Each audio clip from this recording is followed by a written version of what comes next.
my Wisconsin mug, very Wisconsin. If you're from Wisconsin or know about Wisconsin or have ever been to Wisconsin, you know we got a lot of cows. Not as many as Texas, but we have a lot of cows.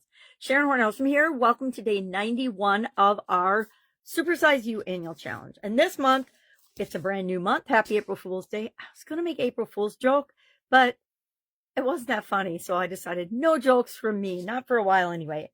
Well, as you know, this year we are covering, and every month we're doing a different area of the life framework. I share a 9-part life framework. And in 2020 and 2021, as part of the pandemic, I was going through a coaching program and I was learning a lot about core and foundational skills that all of us need and have. And if we improve those skills, they actually improve every other area and aspect of our life. Those are things like communication, emotional intelligence, technical skills in our area of expertise, confidence. Why? Because when we get more and better in any of those areas, they exponentially reach out and impact every other area and aspect of our life. And communication is like that. We talked about confidence a couple of months ago because I think that's a foundational one. And I'm wishing now that I had done communication right after it, but I didn't. So we did a couple other things, but here we go with communication. So I want to add a little caveat to that. Communication, we all communicate, some of us better than others, and we're not, well, I guess we are born able to communicate. We can cry, we can make sounds, we can make noises, we can let people know our displeasure or our uncomfortable situation even as babies. So we're all communicators, and we learn what works by how people respond to the way we communicate. So what we put out there is what we get back. It's a good thing to remember. What we put out into the world is what we get back. So if we put out a whole lot of negative communication in any way, shape, or form, guess what's going to come back to us? A whole lot of negative communication. If we put out positive, good, encouraging, make the world a better place communication, that's going to come back to us. So effective communication impacts every single relationship, opportunity, what business, career, life, everything, how we feel about things is all impacted by our ability to communicate or not communicate. Emotional intelligence is another one of those. It's totally impacted by our ability to use effective communication. Now, communication involves a whole lot of things. We're going to dive deeper into many of these things this month, but it's not just the words that we use or the sentences or how well we write or how well we speak or our accent or our dialect or even the language we speak. It's that plus so much more. It's our body language. It's the energy we bring to the communication. It's the intent we bring to the communication, because whether you believe it or not, people know what your intent is as soon as you walk in the room. I did a lot of negotiations in my corporate career and since, and been involved in a lot of different types of negotiations. And you could just feel the tension in the room, especially with contract negotiations in a couple of the businesses I worked for. It was like you would walk in and it was like a big black wall between the two sides. Super interesting. If you're able to step back and observe and notice those things, guess what?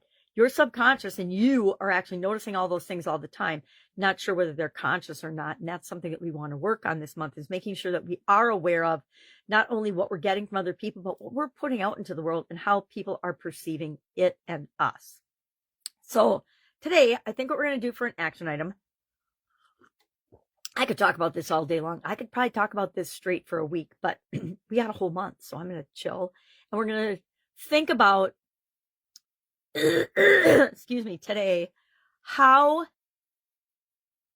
good a communicator are you on a scale of 1 to 10? 1 being everybody gets at least a 1, right? Because everybody can communicate in some way, shape, or form, whether it's with facial expressions, whether it's with grunts or groans. I know some people that just communicate with grunts, kind of Neanderthal. So this month we will be, and today we're going to do this too. I want you to start thinking about, where are you a really good or great communicator? I guarantee there's places that you are in situations and with different relationships and different people. Where are you a terrific communicator, and what kind of results does that give you in that relationship, for that opportunity, in business, etc.? Just note it, and I'd say write a couple of things down about that. What are your strengths as a communicator?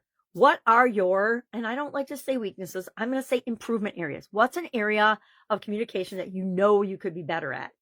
I always know mine is listening. Why? Because my brain's going a million miles an hour and usually my mouth matches. So I have to consciously take a deep breath and really focus on listening and understanding what people want, what they need, where they're coming from, what's important to them. That's really funny, right? Because I've been a coach for a long time and I admit to not being an awesome listener. Things like etiquette, emotional intelligence, interrupting. We're going to talk about all these because they're so important. But first and foremost, on a scale of 1 to 10, 1 being I just came out of the womb and I can scream and cry and have tantrums and use that as a way of communicating what I need to people. Now, we all know some adults, right, that still behave that way, even though they've had a lot of experiences along the way and they could have changed that behavior. They still act that way, especially when they're emotionally triggered or upset. So scale of 1 to 10, share that number in the comments below. Why? Because we just want to be honest with ourselves as in terms of where we are. Now, I will tell you, I ask this a lot in each different area of the life framework because it gives us a base point. It doesn't matter what, or comparing yourself to any other people, what that number is. That number is for you. And we all have different rater bias, right? I tend to judge myself pretty harshly. So, you know, there's some people that give themselves a 10 on everything across the board because that's what their ego tells them to give themselves. But I would contend that very few people on the planet are actually what I would consider a 10 with respect to communication.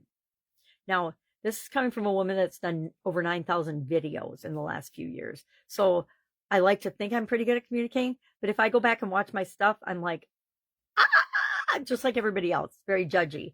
So scale 1 to 10, I would probably rate myself overall for all the communication skills and stuff, maybe a 6 or a 7. Now, other people would probably rate me higher. Some would rate me lower. Some would, you know, we all get haters. Some would rate me lower. It doesn't matter. It's what I'm rating myself right now because we want to use that as a point to compare ourselves to at the end of this year. By the end of this year, one of our goals should be to be a more effective, better, and you define effective and you define better communicator. Why? Because it impacts every single area of our life, every single area, right? How often, or have you ever, I'll say, have you ever found yourself in an argument and it's all heated and you're trying to think back, what even started this? Why are we fighting? What are we fighting about? I sure have.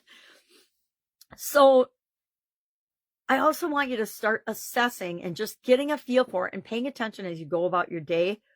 What are and where are you a really strong communicator? What situations do you find yourself in that you do a really good job listening? Or what situations do you find yourself in that you do a really crappy job listening? Let's start paying attention to it and just noting those. I note stuff like that in my handy dandy annual journal or an annual book. I have an annual book every year for the annual challenge because I want to be able to go back and look at those things and then ask myself, is this a priority to change? And if it is, I'm going to change it now. If it's not, I'm going to let it simmer in the background for a while, knowing full well that now that I'm aware of it, it will be changing soon and I will be intentionally changing that. All right. That's all I'm going to talk about today. We could talk about missed opportunities. We could talk about what is the cost of not being a good communicator.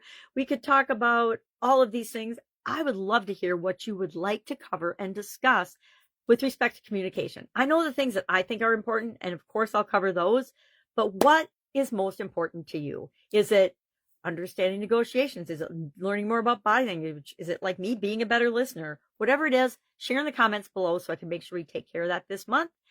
And go out and have an awesome April Fool's Day. If you're good at April Fool's jokes, pull a couple and then share them in the comments below to motivate me because it's not really ever been my thing. I used to pull them on my kids every once in a while, but it just gets old. It usually made a mess that I would have to clean up after anyway. So what's the point? All right. Have an awesome day. And I'll, of course, be with you tomorrow.